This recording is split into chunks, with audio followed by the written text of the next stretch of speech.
Pencerobohan zon tangkapan penyalahgunaan minyak diesel bersubsidi antara kesalahan sering dikesan Lembaga Kemajuan Ikan Malaysia LKIM Perak.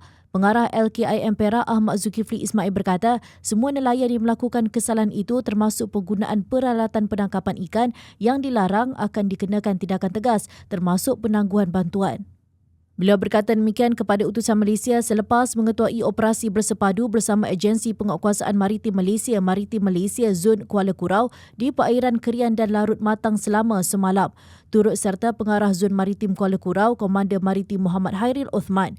Ahmad Zulkifli berkata tindakan tersebut diambil bagi memastikan pematuhan sepenuhnya terhadap Undang-Undang Perikanan selain membendung ketirisan subsidi kerajaan melibatkan dana awam yang boleh menjejaskan kelestarian sumber perikanan negara. Katanya lagi, kerajaan menyalurkan pelbagai bentuk bantuan dan subsidi kepada nelayan di seluruh negara bagi meringankan kos operasi dan menjamin kelangsungan industri perikanan tempatan.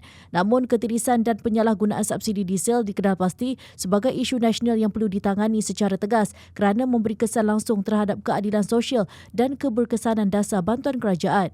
Sementara itu, Muhammad Hairil berkata kerjasama strategi antara pihaknya dan LKIM akan diteruskan berdasarkan penilaian risiko semasa dengan operasi bersepadu dirancang secara berkala bagi memastikan pematuhan Undang-Undang Perikanan di perairan negara.